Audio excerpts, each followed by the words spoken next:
Kathy Tenbrook. I'm the director of the Office to End Homelessness in Minneapolis and Hennepin County, and I feel like our job for the first part of this conversation is to help sort of set the context or the big picture about this issue.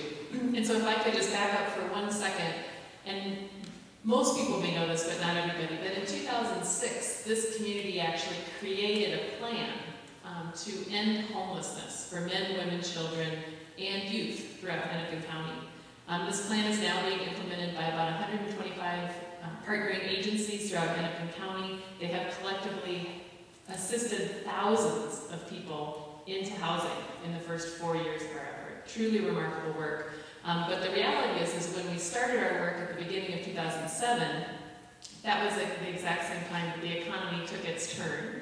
So we have been working against the flow, as you might want to say, for these 4 years, with some pretty remarkable results. But we are seeing more people falling into homelessness now, or on the brink of homelessness, than we have ever seen, at least in all my 17 years of working on this issue. People are just so on the edge and so on the brink because of the poverty we're living in now.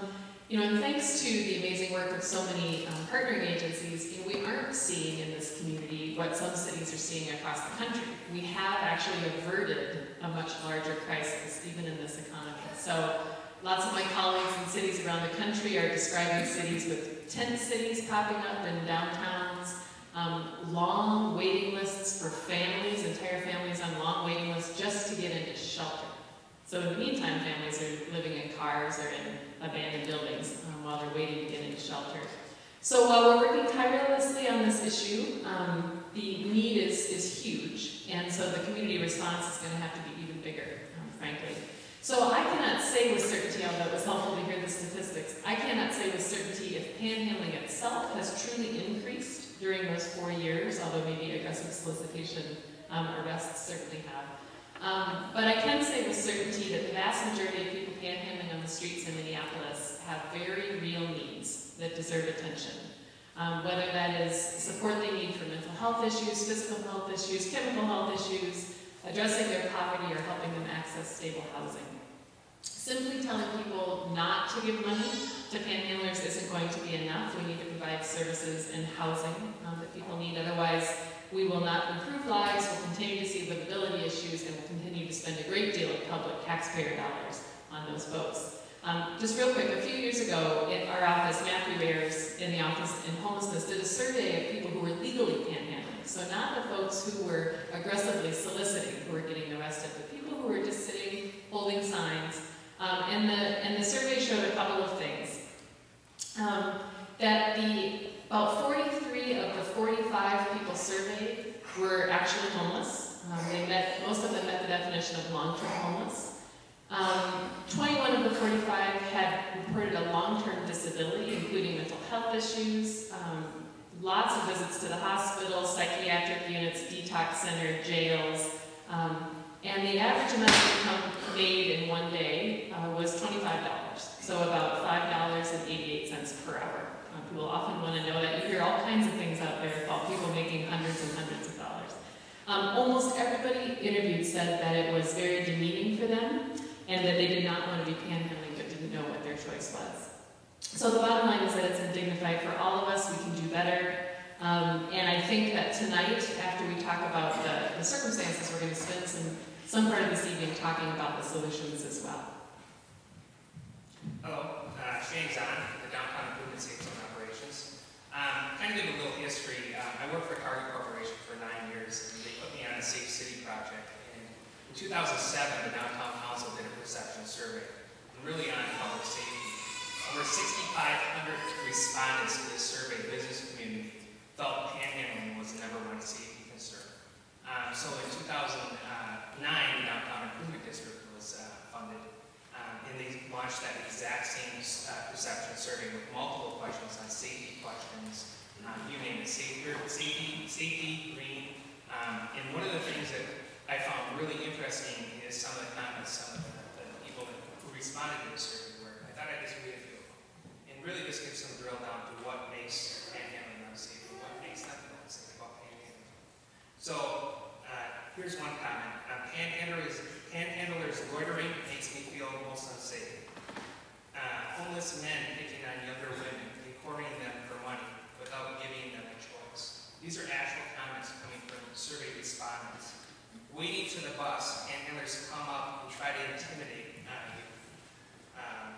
homeless people demanding money, cussing you out when you don't give them a cigarette or money, panhandlers, loitering groups.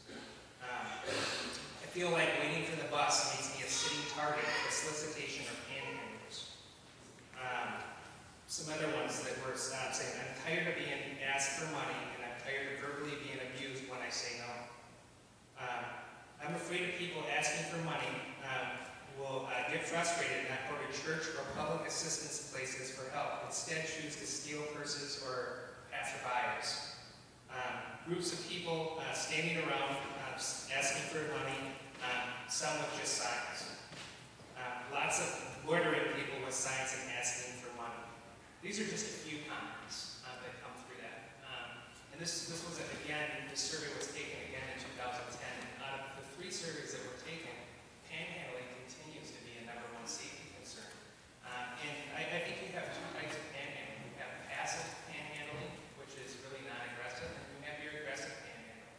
But again, I think the perception is often reality for most that makes them feel safe. In certain areas, times of the day, how it's asked.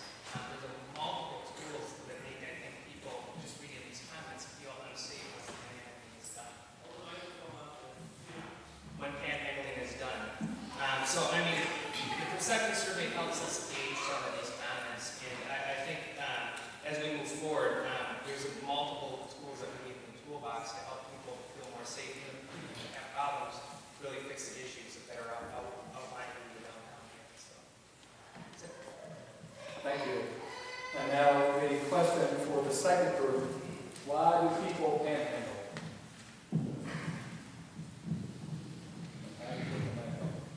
I'm sorry, I introduced everybody else but myself. I'm Doug Mitchell. I'm the Associate Pastor for Mission at Westminster Presbyterian and a member of the DCEH Steering Committee. Thank you, Doug. I am Monica Nelson, and I work at St. Stephen's and also with the Minnesota Coalition for the Homeless. And no question is asked of me more than, do you give to panhandlers? And the reason I don't is not because of them, it's because I'm capable of more. I'm capable of more than a quarter or a pair of socks or a granola bar or a bottle of water. And to me, this issue is as much about the panhandlers as it is about the givers. And what I see day to day with our street outreach team is that, as Kathy mentioned, whether it's poverty, addiction, mental health concerns, people are out there standing with a sign that basically says the same thing: I need help. And if that were your brother and they said, I need help, we would respond. And I'm hopeful that this community has now come to a place where we see that there are many solutions to ending people's panhandling and ending people's homelessness. Our street outreach team began 3 years ago based on models in Philadelphia and New York City to provide more of a social service response than a law enforcement one in our community. It's kind of appropriate that I'm sitting in the middle because I work with everyone up here on the panel.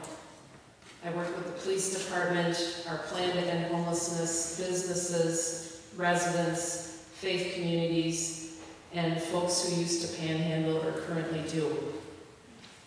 And what we all have in common is that the way we're addressing it right now is not working. It's not working for any of us up on the stage, and my guess is it's not working for any of you. And so I'm hopeful in our second hour that as we talk about some of the things that have worked for us, that have worked for Stephen, have worked for Fred, that we will all work towards a solution.